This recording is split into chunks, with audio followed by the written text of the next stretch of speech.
여러분의 아침을 유쾌하게 열어드립니다. 조충현의 럭키 세븐.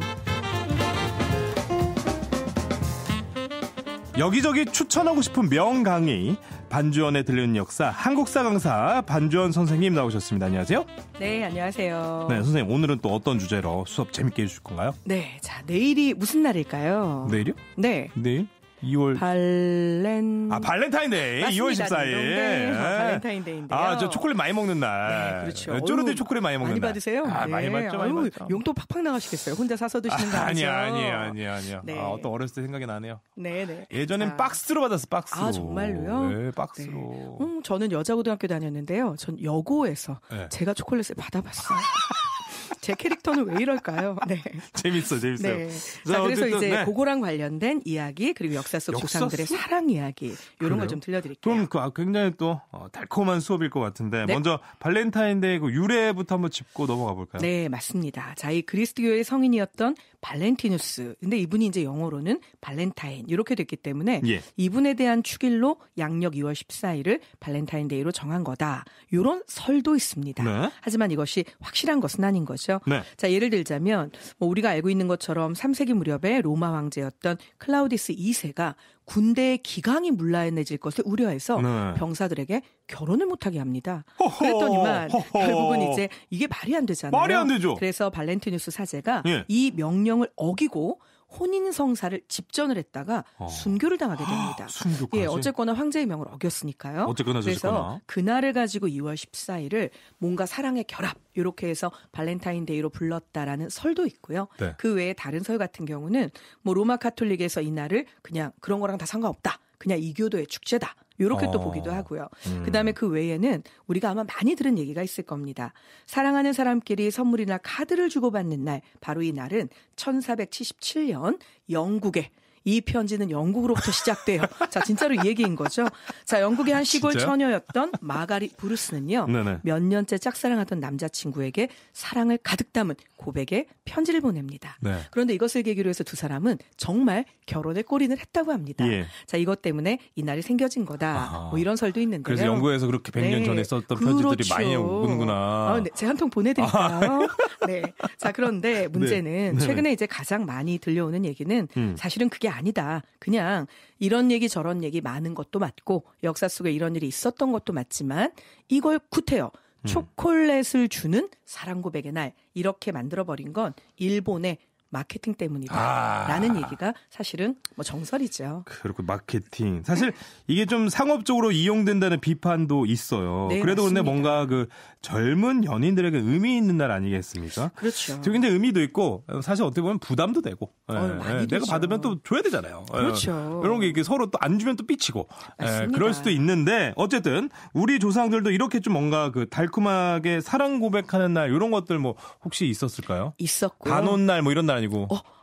단오날도 물론 합니다. 그쵸? 그런데 네. 그보다 조금 앞서서. 이렇게 또 맞추시니까 제가 여쭤봐야겠네요. 깜짝 놀랐어요. 자, 이 날은요. 제가 얘기하고 저도 깜짝 놀랐어요. 그렇죠. 이렇게 뭔가 이렇게 이제 축적되어 있는 반주원에 들리는 역사가 몸 밖으로 네. 뿜뿜 튀어나오기 시작을 하는 거죠. 예. 네. 뭐가 있나요? 자, 이 날은요. 네. 봄이 왔음을 알리는 바로 그날입니다. 봄? 개구리가 땅속에서 겨울잠을 자다가 튀어나온다는 바로 그날. 경칩이죠. 맞습니다. 네. 바로 이 개구리 경칩날. 개구리 노래를 그렇죠. 하는. 자, 올해는요. 네. 음력으로 1월 30일이기 때문에 2019년 양력 3월 6일이 바로 경칩이 되는데요. 3월 6일. 네. 땅이 녹고 봄이 알려지는 절기인 경칩. 바로 이날 우리 조상들은 주로 사랑을 고백했습니다.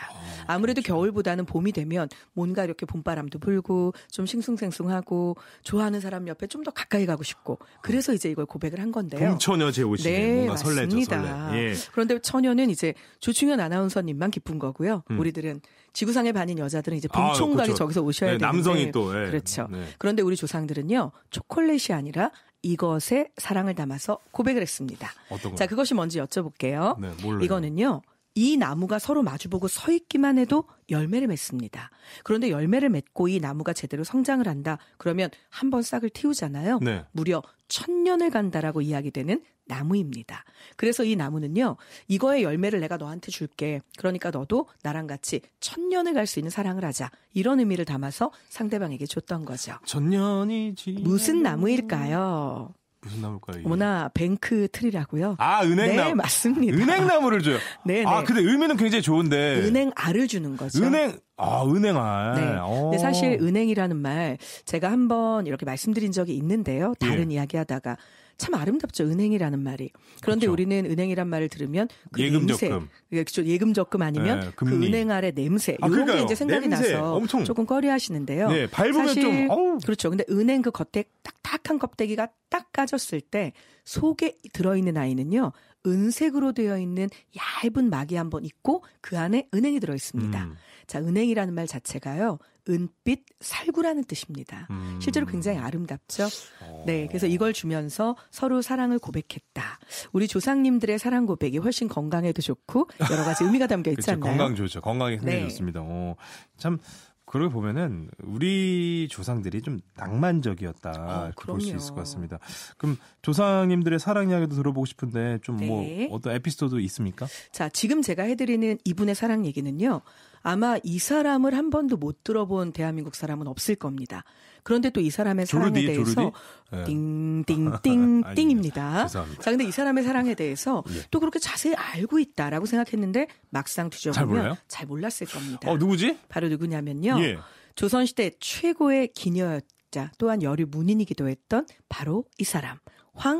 황진이. 맞습니다. 황진이. 자, 황진이는요, 조선의 최고 사실 명기이자 우리가 알고 있는 최고의 여류 문인 중에 한 명이죠. 그럼요. 그리고 황진이, 우리가 이제 흔히 황진이. 얘기할 때는 정말 많은 남자가 있었고 문학 활동도 활발했고 하지만 조선시대 여자잖아 라고 생각하셨을 겁니다. 그런데 제가 해드리는 이 사랑 얘기를 들으시면요. 네.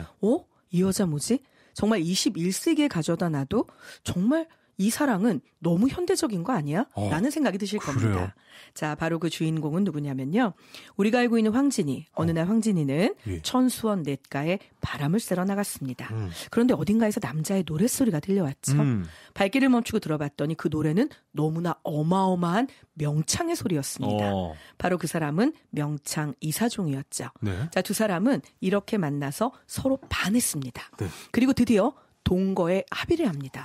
당시로서는 파격적이긴 하지만 파격적이네요. 기녀였기 때문에 그럴 수는 있겠죠. 그런데 이 동거 방식이 21세기인 오늘날 가져다 놓아도 이런 방법도 있네. 굉장히 혁신적입니다. 어떤데요? 그 동거 방법은요. 두 사람은 6년만 같이 살기로 합니다. 너와 나의 가장 좋은 시절 6년. 우리는 이제 그 6년을 사는 거야. 그런데 그 6년 동안 3년 상대방의 집에서 번갈아 살기로 합니다. 그런데 더 놀라운 건요. 네. 내가 너희 집에 가서 사는 3년은 네가 생활비 다 내. 우리 집에 와서 사는 3년은 내가 다 쏠게. 자, 그래서 실제로요. 전 그럼 먼저 상대방 집에서 살고 있습니다. 네. 그리고 나 3년 산 다음에 도망가시려고 그랬죠. 에이, 딱 걸렸어요. 생각해보고 그때 네. 이걸 생각해보고. 자, 두 사람은 우와. 처음 3년간은 네네. 이사종의 집에서 삽니다. 남편 집에 사는구나. 네, 남자 집에서. 그리고 나서 그 뒤에 3년은요. 정말로 계약 조건처럼 황진이의 집에서 거주를 합니다. 저 같으면 일단 3년 살았으면 굳이 네. 안 가고 그냥 살 텐데. 나빠요, 조르디. 왜요? 예. 아니. 이 방송을 어떤 분이 못 들으시게 저희가 잘 막아야 할 저 같으면 터인데. 그냥 3년 계속 가지 말고. 우리 집에서 계속 쭉 살자. 이렇게. 그런데 할것 이사종의 집도 물론 좋았지만 당시에는 황진이의 집이 훨씬 거주 환경이 훌륭했던 걸로 정원이 알려지고 있습니다. 그렇게 아름다웠다고요. 네. 자, 그런데 더 놀라운 건요. 예. 6년이 딱 채워져서 지나갑니다. 이들은 6년 동안 정말 오늘이 마치 어제 처음 만난 날인 것처럼 그렇게 매일매일 정말 새롭게 사랑을 하는데요. 더 놀라운 건 6년이 지난 그날 뒤도 안 돌아보고 둘 다 정말 거기서 깨끗하게 헤어져 버립니다. 하지만 대단하네요. 제가 이 방송을 들으면서 혹시라도 청취자분들께서 이런 생각하실까 봐 좀 겁이 나요. 네, 솔직히 어떤 생각이에요? 예. 아니 그렇구나. 그러니까 헤어지자고 약속했을 때는 꼭 헤어져야 돼. 절대 토를 달고 질척거리면 안 돼. 하지만 때로는 네. 토를 달고 질척거려주길 바라는 마음이 있을 때도 있긴 하거든요. 상대방의 눈빛을 잘 보시고요. 진심 어린 말투인지 아닌지 잘 생각해 보시면 되겠죠. 네. 자, 그런데 이 사랑의 끝에 우리가 알고 있는 너무나 어마어마한 시조가 한 편 남겨집니다. 어떤 시조인가요? 우리 조르디도 분명히 알고 있어요. 바로 그 잘 시. 모르겠어요, 지금. 자, 네. 이것은요. 네. 황진이가 이사종을 생각하며 지었던 시입니다. 동짓날 기나긴 밤을 한 허리 베어내어 네. 춘풍 이불 아래 서리서리 넣었다가 어른님 오신 밤 그 오신 날에 밤이 열한들 구비구비 펴리라. 이게 쉽게 말하면 뭘까요? 나한테 별로 쓸모없는 네가 없는 외로운 밤을 내가 잘 저축은행에 모아두었다가 요걸 내가 네가 온 그날 밤이 너무 짧아서 너무 아쉬운 거예요. 그날 내가 모아놓았던 그 의미 없는 밤을 다 꺼내서 내가 너랑 계속 오래오래 이 밤이 절대 끝나지 않게 같이 있을 거야. 이런 뜻이잖아요. 네. 너무 아름답죠. 야. 아름답네요. 네, 아름답기도 하고요. 네. 어떻게 이런 생각을 할 수 있을까? 네. 그리고 이걸 어쩜 이렇게 정제된 언어로 마치 토해내듯이 이렇게 쓸 수 있을까? 네. 정말 저는 여자지만 네. 황진이가 너무 궁금합니다. 매력이 굉장하네요. 네. 네, 진짜. 네. 이렇게 해서 두근두근 조상님들의 사랑 이야기 들어봤는데 여기서 저는요 이 노래 듣고 싶네요. 와우 예. 요게 한번 황진이의 마음을 담아서 솔리드의 이 밤의 끝을 잡고 띄워드릴게요. 음악이 좋은 방송 KBS 2라디오 조충현의 럭키세븐 반주원에 들린 역사에서 조상들의 사랑 이야기 들어보고 있습니다. 러브스토리. 방금 그 황진이의 사랑 이야기 들려주셨고 또 다음은 누구의 사랑 이야기를? 네. 자, 그렇다면 다음 사랑 이야기의 주인공은요. 네. 시인입니다. 그래요? 자, 제가 그분의 시를 들려드릴 텐데요. 네. 정말 안타까운 건 너무 아름다운 시인데 시간 관계상 중간에는 잠깐 생략을 하고요. 도입 부분과 마지막을 들려드릴게요. 네. 누군지 한번 맞춰보십시오. 네. 가난한 내가 아름다운 나타샤를 사랑해서 오늘 밤은 푹푹 눈이 내린다. 나타샤를 사랑은 하고 눈은 푹푹 날리고 나는 혼자 쓸쓸히 앉아 소주를 마신다. 소주를 마시며 생각한다. 나타샤와 나는 눈이 푹푹 쌓이는 밤 흰 당나귀를 타고 산골로 가자. 눈은 푹푹 내리고 아름다운 나타샤는 나를 사랑하고 어디서 흰 당나귀도 오늘 밤이 좋아서 응앙응앙 울을 것이다. 나타샤. 네. 그 혹시 그러면 아나키스트 아닙니까, 나타샤? 이 땡이옵니다. 나와 나타샤와 네. 흰 당나귀라고 하는 제목인데요. 네. 뭐 뮤지컬로도 만들어지고 사실은 굉장히 유명한 바로 백석 시인의 시입니다. 네. 제가 너무 안타까운 것은요. 네. 이 백석 시인의 얼굴을 제가 우리 아나운서님에게밖에 못 보여드린다는 거. 보세요. 지금 보세요. 보시면 백석 시인 얼굴 보이시나요? 잘생겼다. 너무 잘생겼죠. 콧대가 네. 아주 높고요. 네. 눈매도 그렇고 근데 이게 눈썹도 사실 소년의 단계는 이미 지나 있잖아요. 정말 훤칠한 귀공자형의 헤어스타일 미남이죠. 굉장히 와. 아니 근데 약간 느낌이 아나운서님 닮지 않았나요? 저랑요? 안 닮았나요? 전 너무 영광이죠. 예. 저한테는 영광입니다. 그러게요. 진짜 잘생기셨어요. 정말로 네. 똑 와. 떨어지게. 네. 그러니까 지금 보아도 전혀 어색하지 않은 굉장한 미남이시죠. 제가 다이어트 한 20kg 빼면 그 얼굴 나옵니다. 예. 네, 지금은 아니고요. 네. 바로 이 천재 시인이라고 불리는 백석. 이 백석은요. 실은 우리에게 더 유명한 어떤 건물과 연결되어 있는 인물입니다. 혹시 백석. 길상사라는 절을 아시나요? 들어봤어요. 네. 자, 그런데 이 길상사라는 절이 만들어지는 길상사. 데는요. 네. 굉장한 러브스토리가 사실은 숨어 있습니다. 그래요? 이 길상사라는 절은 실은 우리가 알고 있는 1996년 우리나라 최고의 고급 요정이었던 대원각이라고 하는 이 요정의 주인이 있습니다. 예. 당시에 이 대원각은요. 무려 부지가 7,000평인데요. 그 당시로 따지면 96년 정도의 재산 가치로는 한 1,000억대 정도 됐다고 하니까 뭐 어마어마한 거죠. 자, 그런데 이 어마어마한 땅과 재산을요. 아무 조건 없이 바로 법정 스님에게 시주를 하고요. 이 길상사를 지을 수 있게 해서 당대 세간의 관심을 한 몸에 모았던 여인이 있었습니다. 바로 그 여인은 우리가 알고 있는 김영한이라고 하는 여인이고요. 네. 바로 시 속에서 나타샤로 이야기되는 그 여인이었습니다. 네. 자, 백석 시인하고 나타샤, 그녀는 서로 사랑을 하게 되는데요. 문제는 이 김영한이 16살 나이에 조선 이제 기생이 되어서 사실은 교사들 회식 장소에 나갔다가 함흥 영생여고 영어교사로 근무하고 있던 백석과 한눈에 운명적인 사랑에 빠지게 됩니다. 하지만 당시에 영어교사와 기녀의 사랑이다. 이것은 뭐 남자의 부모로부터는 어떤 허락도 받기 어려운 상황이었겠죠. 그렇죠. 결국 둘은 여러 가지 반대에 부딪히게 되고요. 네. 백석은 집안의 강요에 의해서 사랑하지 않았지만 또한 착한 여자와 결혼을 하게 됩니다. 네. 하지만 이 사랑 도저히 잊을 수가 없었던 거죠. 그렇죠. 결국 백석은 나타샤, 김영한 기녀에게 이야기를 합니다. 우리 도망가자. 그런데 이 도망가자는 이야기를 지금 보는 김영한, 이 기녀를 당시에 백석은 자야라고 불렀습니다. 네. 자, 그런데 자야가 거절하게 됩니다. 나 때문에 너의 모든 걸 버리고 사랑하는 식구도 저버리고 그리고 정말 호롤단신처럼 영 모르는 땅으로 가서 시도 제대로 쓰지 못하게 될까 봐 몹시 걱정했던 것이죠. 자, 백석은 결국은 자야의 거절 속에 절망해서 혼자 만주로 들어가게 됩니다. 네. 그리고 그 이후로 둘은 평생을 만나지 못하게 되죠. 자, 그래서 이 1,000억이라고 하는 어마어마한 금액, 이 어마어마한 땅을 법정 스님에게 기증했을 때 이 신문기자들이 물어봅니다. 아깝지 않았냐? 너무 엄청난 돈인데. 그때 이 김영한, 자, 1999년 83세로 이 세상을 하직하셨으니까 사실 이 당시에도 벌써 80대에 막 접어든 노인이었죠. 그런데 이 김영한, 자야, 나타샤는 뭐라고 얘기를 하냐면 나에게 있는 이 1,000억이라고 하는 돈도 백석 시인의 시 한 줄만도 못하다라고 이야기를 합니다. 야. 자, 이렇게 다 늙어서 우리가 생각할 때는 이미 인생의 모든 전환점을 돌고 돌아서 뭔가 마무리하고 있기 때문에 가슴에 이런 뜨거운 정열은 없을 수도 있겠다라고 생각하시잖아요. 그런데 80대 할머니의 가슴 속에 내가 사랑했던 백석의 시 한 줄만도 못한 1,000억.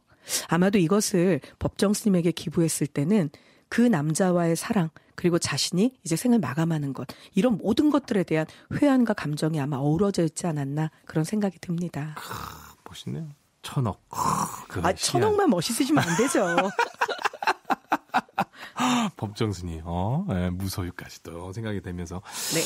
자, 그럼 다음 사랑 이야기도 한편 더. 네. 자, 이 시는요, 또한 네. 시인이 썼으니까 당연히 시겠죠. 네. 자, 그렇다면 뭐 첫 마디만 딱 들어도 100억인가요? 시인의 이름이 바로 나옵니다. 100억? 아닙니다. 뭔가요? 네.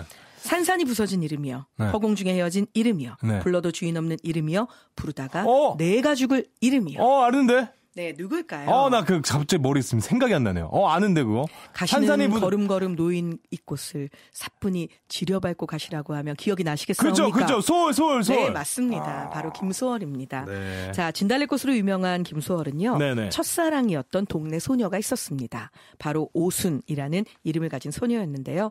같은 반이었고요. 너무나 친해져서 온 동네를 정말 바람처럼 구름처럼 뛰어다니면서 둘은 너무나 즐겁고 재미있게 정말 풋풋한 사랑을 했던 거죠. 네. 그런데 문제는 둘의 인연은 오순이 19세에 시집을 가면서 끊어지게 됩니다. 그런데 문제는요. 행복하게 살았더라면 얼마나 좋았을까요? 그런데 김소월의 첫사랑이었던 오순은 3년 뒤 의처증이 심했던 남편의 학대를 견디지 못해서 결국은 22살 너무나 젊은 게 아니라 이건 어린 거죠. 그쵸. 그 어린 나이에 죽고 맙니다. 진짜요? 바로, 이 오순의 장례식에 갔다 온 뒤에 소월은요. 오열하면서 결국 본인의 마음을 시로 남기게 되는데 그것이 초혼이라는 시입니다. 다시 한번 들려드릴 테니까요. 네. 한번 그 당시 김소월의 마음이 되어서 생각해 보세요. 네. 산산이 부서진 이름이요. 허공 중에 헤어진 이름이요. 불러도 주인 없는 이름이요. 부르다가 내가 죽을 이름이요. 미치는 거죠 지금. 네, 맞습니다. 네, 가슴 견이 뭔가 먹먹하시죠. 네. 근데 사실 여러 사랑을 살펴봤는데요.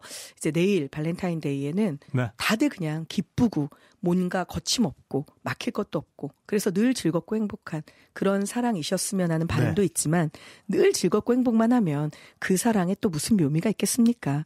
해결이 가능한 만큼의 아픔만 딱 가지고 있는 사랑이었으면 좋겠습니다. 좋습니다. 선생님도 그런 사랑 평생 해야 되고요. 앞으로도 쭉 와야 되고요. 관뚜껑 닫는 그날까지 계속 오길 바라봅니다. 알겠습니다. 선생님 오늘도 아주 낭만적인 수업 감사합니다. 네, 감사합니다.